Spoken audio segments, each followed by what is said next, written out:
Voici l'histoire d'une découverte cosmique, une quête au cœur des cieux antiques. S'ils sont réellement venus, qu'est-ce qui a attiré les sages d'Orient et a prophétisé la naissance du Christ? Quelle est cette étoile de Bethléem? Notre enquête biblique et astronomique commence ici.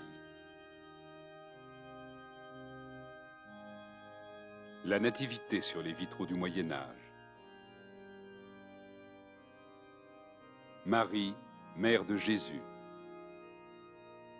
L'enfant roi dans sa crèche. Et, presque perdu dans ce panneau du XIVe siècle, l'énigmatique étoile de Bethléem.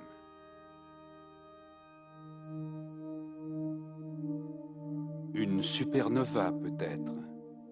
L'éclair d'une étoile qui vole en éclats? Miracle, mythe ou fait astronomique, ceux qui recherchent une explication scientifique peuvent élaborer une théorie. L'étoile du Nord est-elle une comète?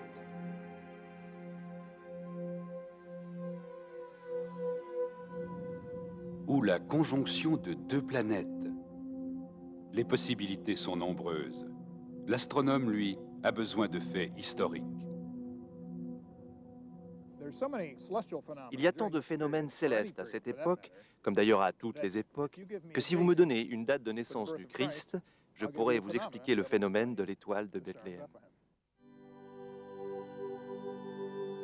Voici la cathédrale de Cologne, en Allemagne, où derrière le maître-autel se dresse un somptueux tombeau en or constellé de 1000 joyaux, un objet de pèlerinage et de respect. Voici le coffre des 3 rois mages, ces mages de l'Orient qui auraient suivi une étoile jusqu'à Bethléem pour rendre hommage à Jésus. Certains pensent que ce coffre contiendrait leurs dépouilles mortuaires. Mais comment leur corps serait-il arrivé jusqu'à Cologne? Là commence la légende. Et pourtant, les rois mages sont au cœur de notre histoire. Pour identifier l'éventuelle étoile qui les a guidés, il nous faut distinguer la réalité de Noël du mythe.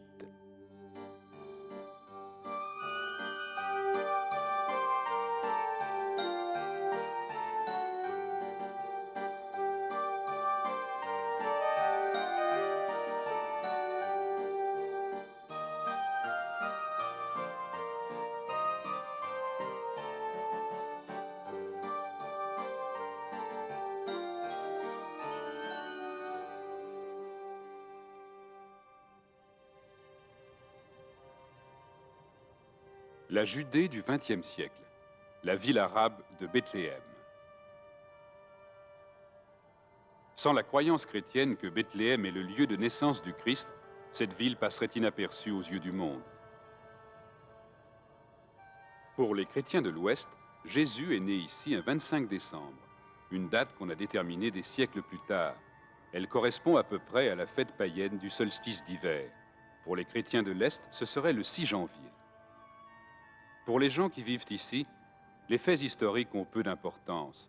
L'économie de la ville dépend du flot des pèlerins et des touristes. Cependant, pour le docteur David Hughes de l'université de Sheffield en Angleterre, écrivain et astronome, cette date est d'une importance capitale.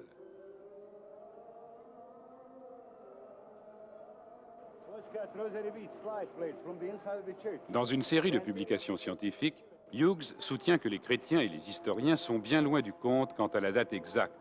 Le décalage ne serait pas seulement de quelques jours ou de quelques mois, mais de plusieurs années.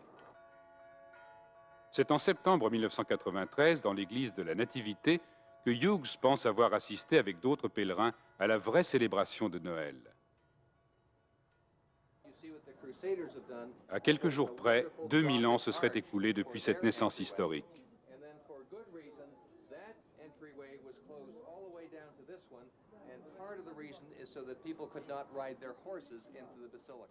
C'est peut-être dans une caverne semblable à cette crypte, abritée du soleil d'été, que le Christ aurait vu le jour.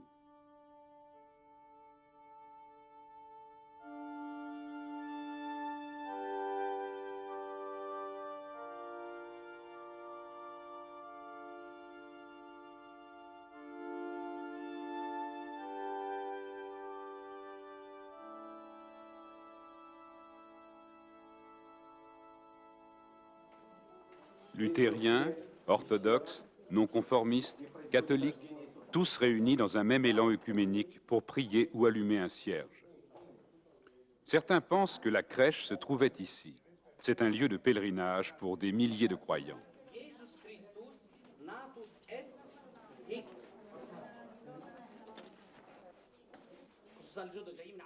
Il n'y a pas de preuve que le Christ soit né ici.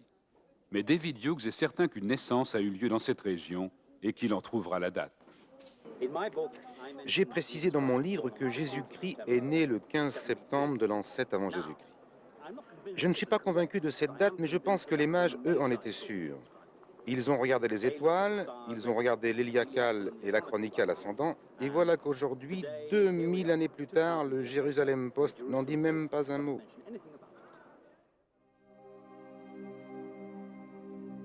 Voici le ciel tel que les mages l'ont étudié. Les formes des constellations sont presque identiques aujourd'hui.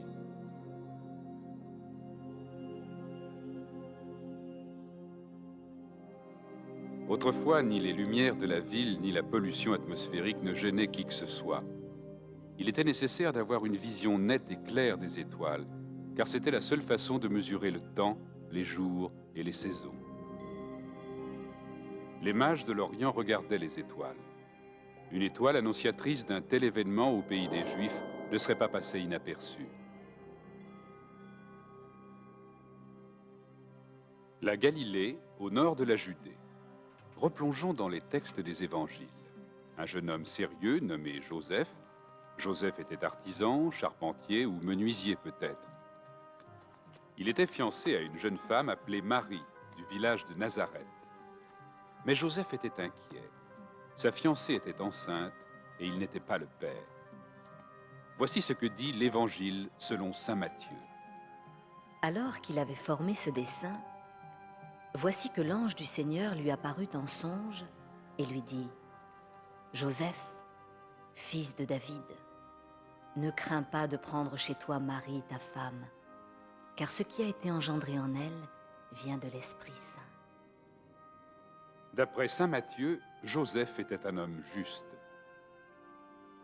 L'Évangile selon saint Luc reprend l'histoire. Or il advint dans ces jours-là que parut un édit de César Auguste ordonnant le recensement de tout le monde habité. Et tous allaient se faire recenser, chacun dans sa ville. Joseph aussi monta de Galilée, de la ville de Nazareth en Judée, à la ville de David, appelée Bethléem. Environ tous les 14 ans, de nouveaux décrets fixaient les impôts. Une inscription promulguant cet impôt a été découverte près d'Ankara. Cette inscription date à peu près de l'an -8. Ce décret serait à l'origine du voyage de la famille de Nazareth à Bethléem. Ils ont parcouru près de 130 kilomètres.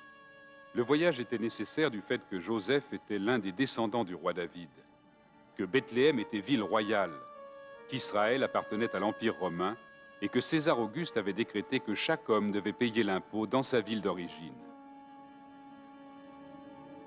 À ce moment-là, comme le dit saint Luc, Marie portait un enfant.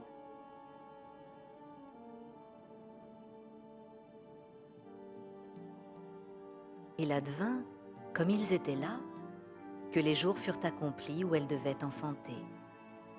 Elle enfanta d'un fils premier-né, l'enveloppa de l'ange et le coucha dans une crèche parce qu'il manquait de place dans la salle.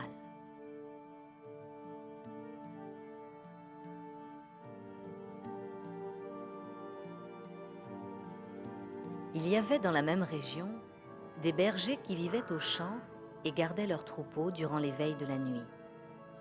L'ange du Seigneur se tint près d'eux et la gloire du Seigneur les enveloppa de sa clarté. Ils furent saisis d'une grande crainte, mais l'ange leur dit : « Soyez sans crainte, car voici que je vous annonce une grande joie, qui sera celle de tout le peuple. Aujourd'hui est né un Sauveur, qui est le Christ Seigneur, dans la ville de David. »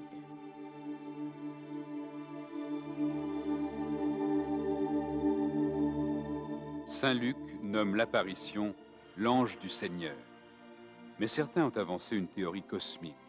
N'était-ce pas une aurore boréale, phénomène rare dans les régions du Sud?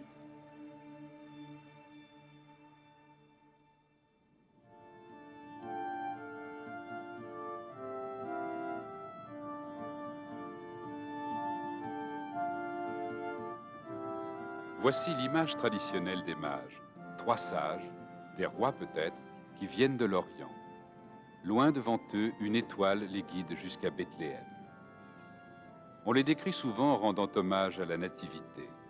En fait, suivant les repères chronologiques, ils n'auraient pu arriver à Bethléem que plusieurs mois plus tard. On pense que les mages étaient des prêtres zoroastriens, des astrologues et des sages. Là-bas, à Babylone, ils faisaient partie de l'élite. Ils étudiaient les étoiles, ils interprétaient la position des planètes dans le ciel, et le roi de Babylone leur demandait conseil et les considérait comme de bons diplomates au service de son royaume.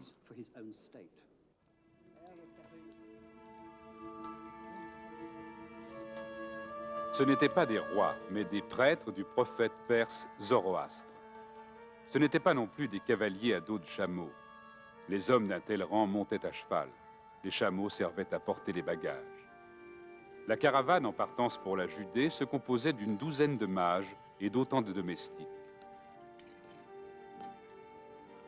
Ces hommes se sentaient à l'aise avec les éléments. Leur religion était dualiste. Ils visualisaient les esprits maléfiques des ténèbres en lutte perpétuelle avec les forces de la création, du bien et de la lumière. Le mot mage a la même racine que magie et magicien. Ils croyaient que les dieux habitaient des espaces sauvages, comme les sommets des montagnes. Dans l'espoir de les avoir plus près d'eux, les Babyloniens ont construit des temples en forme de montagne. Des pyramides gigantesques en terrasse, des tours sacrées nommées ziggourats. Elles remontent à 2000 ans avant Jésus-Christ. Ce ne sont pas simplement des lieux sacrés, mais des observatoires pour prendre des mesures dans le ciel.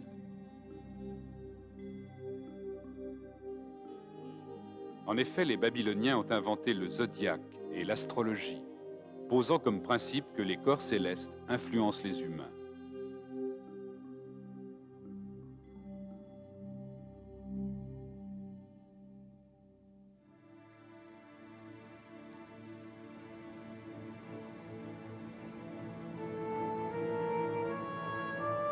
Ainsi, lorsque les mages partirent pour la Judée, ils étaient guidés par leur destin. Ces hommes étaient des astrologues à la poursuite d'un signe assez fascinant pour leur faire traverser le désert pendant 30 jours.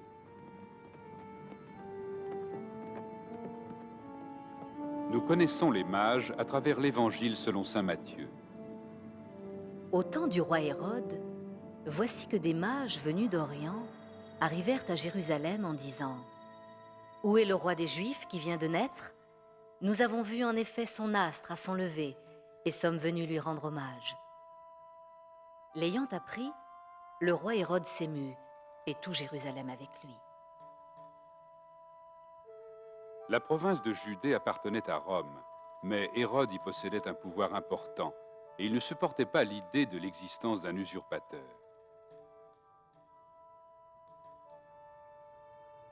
Voici le palais d'Hérode. Au premier plan de cette maquette, le second temple, le cœur du judaïsme. Aujourd'hui, le mur des Lamentations en est le vestige.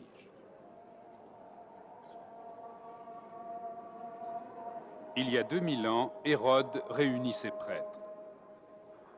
Quel est le lieu de naissance du Christ, leur demande-t-il? Quelle est la prophétie dans l'Écriture sainte?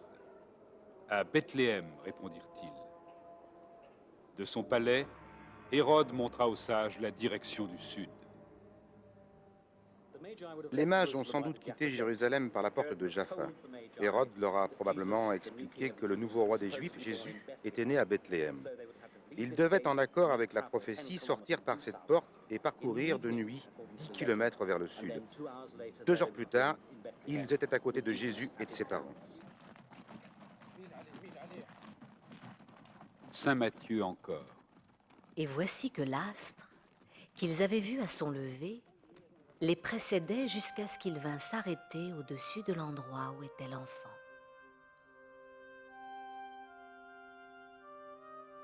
À l'arrivée des mages, Jésus devait avoir au moins 3 mois. Ils lui rendirent hommage, puis ouvrant leur cassette, ils lui offrirent en présent de l'or, de l'encens et de la myrrhe. Pour la Sainte Famille, ce fut un moment de grande joie. Pour les mages, un triomphe astrologique.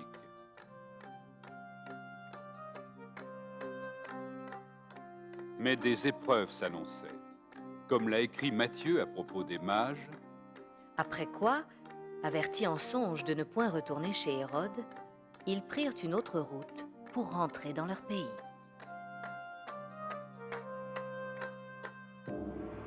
mais à Jérusalem, la fureur d'Hérode était à son comble. Il avait déjà tué son frère pour régner. Personne ne serait roi des Juifs à sa place. Alors Hérode, voyant qu'il avait été joué par les mages, fut pris d'une violente fureur et envoya mettre à mort, dans Bethléem et tout son territoire, tous les enfants de moins de 2 ans.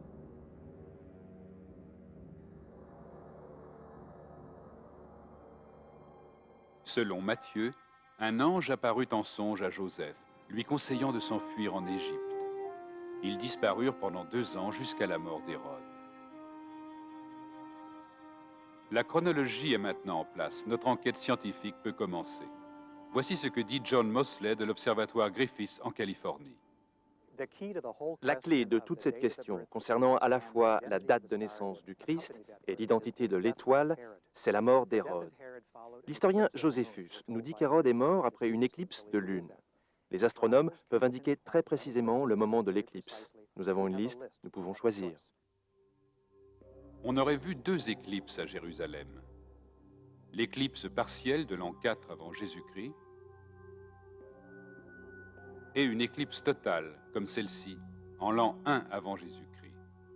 La Lune a dû devenir rouge sang sous l'effet de l'ombre projetée par la Terre. Pendant plusieurs dizaines de minutes, seuls les rayons rouges du Soleil ont pu frapper la face lunaire. Voici donc les paramètres temporels de nos recherches. On tient pour certain que la mort d'Hérode est survenue après une éclipse de lune. Il y a eu des éclipses en l'an 4 et en l'an 1 avant Jésus-Christ. Si la famille est restée 2 ans en Égypte, l'an 6 est une date de naissance plausible. L'an 8 avant Jésus-Christ est l'année du décret sur les impôts. Nos recherches doivent donc porter sur la période entre l'an -8 et l'an -1. Pour repérer l'étoile de Bethléem, nous choisissons le cosmos comme champ d'étude. La perspective est la même pour les astronomes contemporains et pour ceux de l'Antiquité. Ce qui est différent, c'est leurs interprétations respectives. Stonehenge, en Angleterre, remonte à 2900 ans avant Jésus-Christ. Observatoire mégalithique, grandiose esquisse préhistorique pour comprendre l'univers.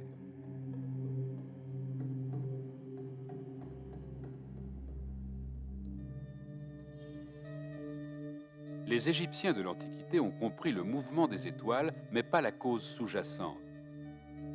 Ils pratiquaient une astrologie pragmatique. Il leur fallait connaître précisément la date de la crue du Nil. En Babylonie, on a développé une astrologie de plus grande précision. Le Soleil et la Lune étaient les principaux objets d'observation avec les trajectoires et les positions relatives des 5 planètes connues à cette époque. La Chine antique fournit des cartes stellaires. Ici, la Voie lactée prend tout le tableau. Notre recherche concernant l'étoile de Bethléem compte sur ces archives chinoises méticuleuses. Voici de gracieux dessins chinois de comètes millénaires.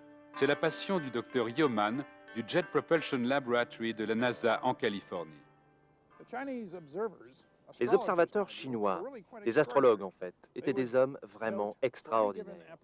Ils prenaient note de chaque apparition d'une comète, de chaque nouvel objet dans le ciel, l'heure à laquelle on l'avait vu, la couleur de la comète, la longueur de sa queue, sa direction et combien de temps ils l'avaient vue. Et tout ceci à cause de l'importance des phénomènes astrologiques. Si un nouveau signe apparaissait dans le ciel, il fallait en prendre note d'une façon précise pour l'empereur. Les comètes viennent du nuage de Oort, un halo de débris qui entoure le système solaire. Ce ne sont pas des étoiles, mais de grosses boules de neige sale attirées vers nous par la gravité solaire. Les comètes sont des vestiges de la création planétaire.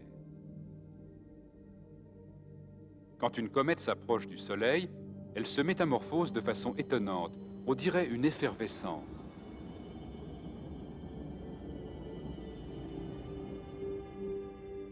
La chaleur du Soleil provoque un phénomène d'évaporation. Gaz et poussière se dispersent en traînées plasmatiques. À ce moment-là, la comète est toute proche du Soleil, la queue renvoyée en arrière par le vent solaire. Elle ne garde cette forme classique que pendant quelques semaines.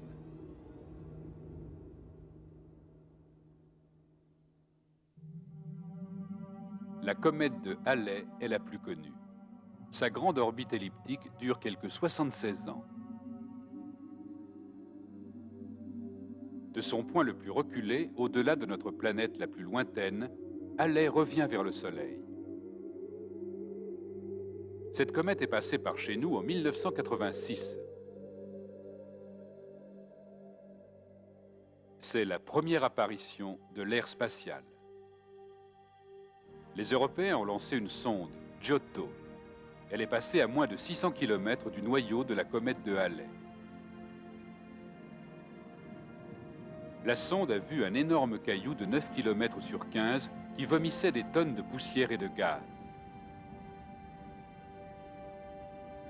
Halley était-elle l'étoile de Bethléem? Le peintre Giotto en était persuadé. Mais c'est en 12 avant Jésus-Christ qu'on aurait aperçu Halley. Dans cet intervalle entre l'an 8 et l'an 2 avant Jésus-Christ, une seule comète lumineuse a été repérée par les Chinois ou les Babyloniens. C'est la comète de l'an 5 avant Jésus-Christ, que les Chinois ont vue près de 70 jours dans la constellation du Capricorne. Mais la comète de l'an 5 avant Jésus-Christ n'a pas provoqué les catastrophes alors généralement associées au passage d'une comète. Une comète rouge a annoncé la catastrophe de Jérusalem en 66 après Jésus-Christ. Et il y avait une comète dans le ciel quand les Normands ont envahi l'Angleterre. Les comètes marquaient un changement de règne.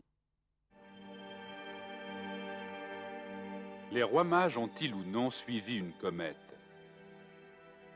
Il y avait des éléments pour étayer la thèse de la comète. Elle était assez présente dans le ciel pour les guider de Babylone à Bethléem. Et la comète de l'an 5 avant Jésus-Christ était suffisamment grande et brillante pour constituer un phénomène hors du commun. Le problème, c'est qu'une comète n'offre pas de message astrologique et n'apparaît qu'une fois. Or, les rois mages ont vu l'étoile de Bethléem en Orient d'abord, mais aussi à Jérusalem. Les mages auraient-ils vu des étoiles filantes ou des bolides? Peut-être, mais ces phénomènes sont de trop courte durée pour être l'étoile de Bethléem. Il fallait quelque chose de plus grand, de brillant et surtout de persistant. On pourrait parler d'une supernova, d'une nouvelle étoile, en fait d'une étoile qui meurt en explosant. Nous connaissons l'existence de ces nouvelles étoiles depuis des siècles. Il y a eu, en 1572, une de ces apparitions dans la constellation de Cassiopée. Elle a été observée par l'astronome danois Tycho Brahe. En 1054, des Indiens d'Amérique en ont vu une autre. Aujourd'hui, ces restes sont devenus un nuage en expansion, la nébuleuse du Crabe. Si on remonte des siècles en arrière, le Crabe redevient un point de lumière. Il y a 900 ans, les Chinois avaient eux aussi repéré cette nouvelle étoile. Catastrophe cosmique.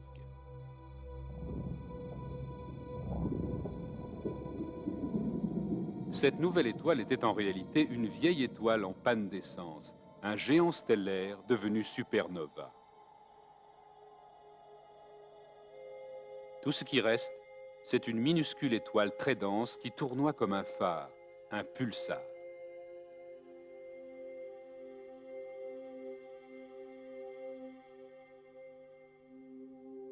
En En 1987, à l'Observatoire européen du Sud, situé à haute altitude dans les Andes, on a repéré une supernova dans une galaxie satellite de la Voie lactée.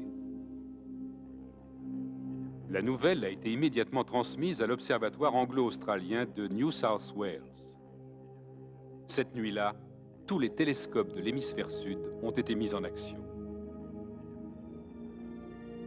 Pour la première fois, prise sur le vif, l'image d'une supernova relativement proche. À Édimbourg, un homme détaché auprès de l'Observatoire royal, celui qui a pris la photo, était émerveillé. Cet homme, c'est David Mellin.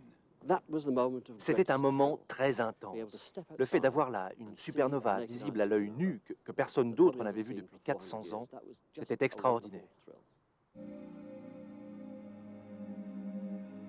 L'éclat initial d'une supernova reste visible pendant des jours. Une supernova aurait été une étoile de Bethléem parfaite. Les vestiges des supernovas persistent sous forme de nébuleuses pendant des centaines d'années. Les astronomes peuvent remonter le temps pour trouver le point de départ d'une explosion. Celle-ci, par exemple, remonte à 1572. Mais malheureusement pour les théoriciens, nous n'avons rien qui remonte à l'époque de la naissance du Christ. Par contre, il y a des explosions stellaires moins spectaculaires qui concordent bien avec ce que nous cherchons. Les anciens Chinois les ont appelées les étoiles hautes. Nous les appelons nova. On a un témoignage de l'existence d'une nova près de l'étoile Altaïr en l'an 5 avant Jésus-Christ. Ce qui est censé créer une nova, c'est la lumière émise par une petite étoile en déclin, une naine blanche, avalant les restes d'une étoile qui l'accompagne. Une étoile blanche incandescente, souffrant d'indigestion cosmique. Si une nova est visible à l'œil nu, est-ce bien une nova qui a montré le chemin de Bethléem? Supposons que les trois mages aient vu la nova, qu'ils l'aient contemplée, qu'ils l'aient admirée. Ce n'est pas pour ça qu'elle leur a prédit l'arrivée du nouveau roi des Juifs. Elle ne leur a sûrement pas envoyé de message justifiant ce long voyage de Babylone à Jérusalem.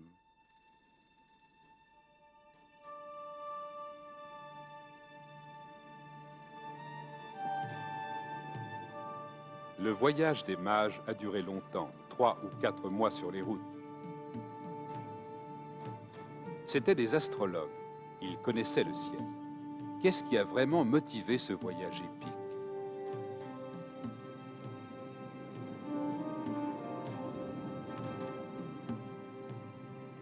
Les planètes en sont probablement la cause. Ces astres errants si chers aux astrologues. Selon saint Matthieu, les mages avaient vu une étoile quand ils étaient à l'est, ou bien dans la partie orientale du ciel, ce n'est pas très clair.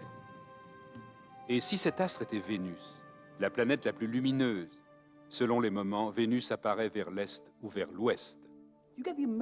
On a parfois le sentiment d'avoir affaire à la planète Vénus. Mais Vénus, c'est la déesse de l'amour, alors cela ne correspond pas. À Noël, là où j'habite, en Angleterre, Vénus est parfois le soir à l'horizon du côté ouest. Et bien sûr, c'est la planète la plus lumineuse. Elle scintille, c'est vrai, et elle est vraiment belle à regarder. Les lumières de la ville ne peuvent ternir l'éclat et l'attrait de Vénus. Mais Hughes et ses collègues croient que l'étoile de Bethléem était plus complexe. Les astrologues s'intéressent particulièrement aux planètes en conjonction ou en opposition les unes avec les autres. Les mages ont pu voir 2 planètes si proches qu'elles n'en faisaient qu'une, une planète double.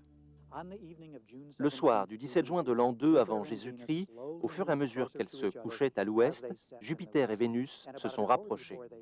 1 heure avant qu'elles ne se couchent, elles étaient si proches qu'elles ont dû se superposer. En fait, Vénus s'est mise devant Jupiter, et ça, c'est un événement rarissime. La dernière fois, c'était en 1818. Ça n'arrivera plus avant 2065. Si vous cherchez quelque chose de rare et de spectaculaire, c'est l'instant où Vénus glisse devant Jupiter. Une étoile de Bethléem double. Il est certain que la rencontre de ces 2 planètes aurait créé un phénomène d'une extraordinaire intensité lumineuse dans le ciel de Babylone. Mais l'an 2 avant Jésus-Christ, n'est-ce pas trop tard? Il appartient aux historiens de guider les astronomes dans leurs recherches sur l'époque où l'étoile serait apparue. Je pense que les astronomes ont cherché quelques années trop tôt. Mais l'histoire de cette période est en pleine réévaluation et la mort d'Hérode est peut-être survenue plus tard. Nous étudions à nouveau l'éclipse qui a précédé sa mort. Il y a aussi de nouvelles informations sur le recensement qui a fait venir Joseph et Marie à Bethléem. Il faut donner une explication à tous ces événements. On pourrait supposer la mort d'Hérode en l'an -1 et la naissance de Jésus en l'an -3 ou -2. C'est pourquoi nous nous interrogeons sur cette étoile en étudiant le ciel entre l'an 3 et l'an 2 avant Jésus-Christ. La plupart des gens pensent que Hérode est mort en l'an -4, alors qu'il est peut-être mort en l'an -1. Même si nous prenons en compte l'idée de Mosley, il ne s'est passé qu'un an entre la rencontre des planètes et la mort d'Hérode. Bien sûr, Hérode a tué tous les enfants de moins de 2 ans. Et on pense que Joseph et Marie sont restés au moins 2 ans en Égypte avant de retourner à Nazareth après la mort d'Hérode. La rencontre de Vénus et de Jupiter en l'an -2 ne convainc pas Hughes sur le plan historique. Mais il existe une autre théorie, celle de la rencontre de Jupiter et de Saturne. Et c'est une théorie confirmée par les fouilles de la Babylone antique. On a découvert des tablettes en argile remarquables, des textes en écriture cunéiforme, des témoignages précis sur l'état du ciel et qui confirment l'existence de ce phénomène fascinant en l'an 7 avant Jésus-Christ. Ces textes, établis au jour le jour, témoignent d'une sorte de chorégraphie céleste, Jupiter étant plus rapide, Saturne plus lent. Au moment de la rencontre, elles se sont unies en une valse cosmique qui a duré plusieurs mois.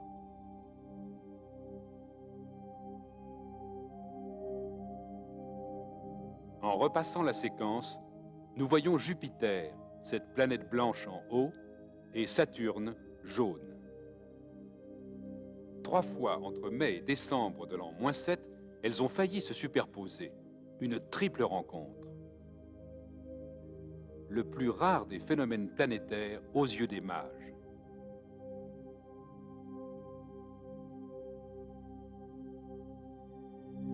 Nous savons que les Babyloniens étaient de grands astrologues. Ils croyaient que le trajet du Soleil à travers les étoiles, le zodiaque, avait une influence directe sur la vie terrestre. Ils étaient également persuadés que les planètes, ces astres errants, avaient une influence sur la vie des gens. Les mages auraient donné un sens profond au fait que ces rencontres en l'an -7 se passaient dans la constellation des Poissons. Les Babyloniens attribuaient le signe du Poisson au peuple juif. Quelque chose d'extraordinaire était en train de se passer. Les mages ont probablement prédit que Jupiter et Saturne se superposeraient le 27 mai. C'est peut-être la raison de leur voyage, car les Babyloniens connaissaient la culture juive et ils savaient qu'un Messie était attendu depuis que les Juifs avaient cherché refuge en Babylonie. 4 mois plus tard, la deuxième rencontre du 6 octobre leur aurait confirmé l'existence d'un grand événement.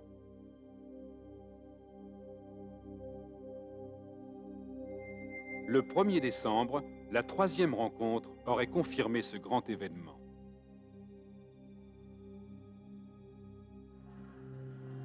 Il est possible que les mages soient partis de la ville d'Ur, où se dresse encore un ziggurat en ruine.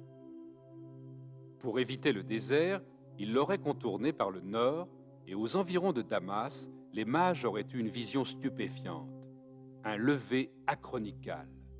Au moment où le soleil se couchait à l'ouest, Jupiter et Saturne se levaient à l'est. Un moment astronomique rare, c'était le 15 septembre. Les mages, pressés d'arriver à Jérusalem, se seraient adressés au roi Hérode. Protocole exige. David Hughes pense que les mages étaient auprès d'Hérode au mois de décembre, environ à l'époque de la troisième rencontre. Si les mages ont vu Saturne et Jupiter se superposer, alors pourquoi Hérode et sa cour n'ont-ils pas remarqué un phénomène si net? La religion juive de cette période, comme aujourd'hui d'ailleurs, ne comporte pas vraiment de référence astrologique. En fait, on leur dit de ne pas s'attacher à l'astrologie qui n'a rien à voir avec le judaïsme. D'où l'indifférence d'Hérode. L'étoile serait donc la planète Jupiter sur le point de se superposer à Saturne. Rien de plus normal que 2 planètes visibles sans difficulté 9 ou 10 mois de l'année. Je pense que Hérode savait reconnaître les étoiles aussi bien qu'un Premier ministre aujourd'hui, c'est-à-dire pas très bien. Selon les Écritures, Les prêtres fidèles à Hérode avaient prédit la naissance du Christ à Bethléem. Les mages se sont dirigés vers le sud. Ils ont rendu hommage et sont rentrés chez eux très vite. Qu'ont vu les mages en réalité? Si nous quittons la Terre, notre planète bleue, et portons notre regard au-delà du Soleil, nous voyons l'alignement de Saturne, Jupiter, de la Terre et du Soleil. En remontant au début de l'an 7 avant Jésus-Christ, nous pouvons voir les orbites de ces planètes. Avançons maintenant jusqu'à ce jour où les 4 astres étaient dans un alignement parfait.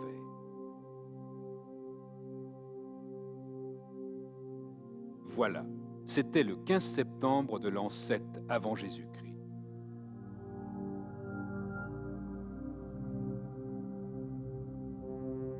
Ainsi, la conjonction de Jupiter, la planète géante, avec Saturne, était probablement l'étoile de Bethléem. La triple union en l'an 7 avant Jésus-Christ n'a lieu qu'une fois tous les 100 ans.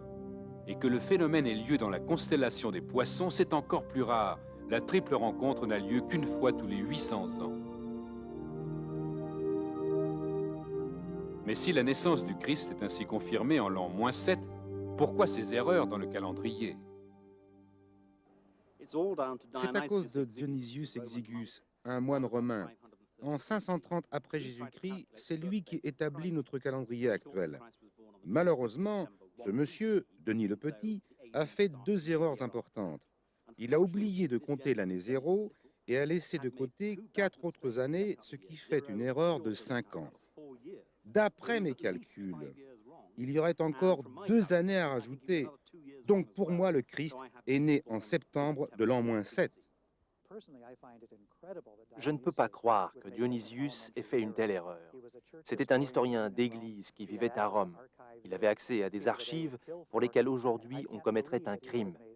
Mon avis, c'est que Dionysius avait raison et que le Christ est bien né aux environs de l'an -1. Les discussions et les recherches continuent. Mais Don Newman, premier expert mondial en matière de comètes, met en doute l'existence même d'une étoile de Bethléem.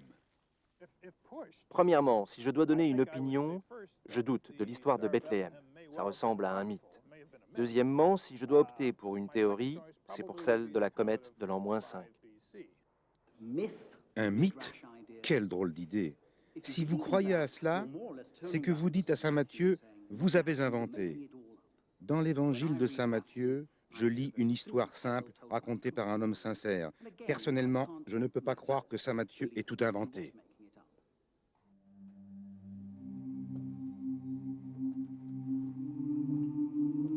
Miracle, mythe ou réalité scientifique, David Hughes poursuit les recherches. On dit que cette caverne a été pour les mages le premier refuge quand ils fuyaient le massacre d'Hérode. Hughes reconnaît qu'il n'y a pas de preuves, mais l'endroit où se dresse ce monastère aujourd'hui aurait bien pu être sur le chemin de retour des mages. Et l'explication astronomique au sujet de l'étoile de Bethléem, pour Hughes, ce n'est pas incompatible avec la foi. Ma foi est plus en relation avec le sacerdoce, la mort et la résurrection de Jésus qu'avec sa naissance. Ce n'est pas sa naissance qui importe, mais son existence. Les détails précis concernant sa naissance, peu importe. Que le Sauveur soit mort pour nos péchés, voilà ce qui, à mes yeux, donne son sens à la foi chrétienne.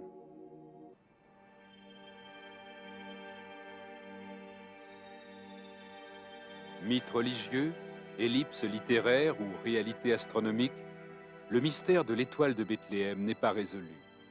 Toutes les hypothèses sont là. Les données et les preuves incontestables manquent. L'étoile de Noël reste aujourd'hui une énigme.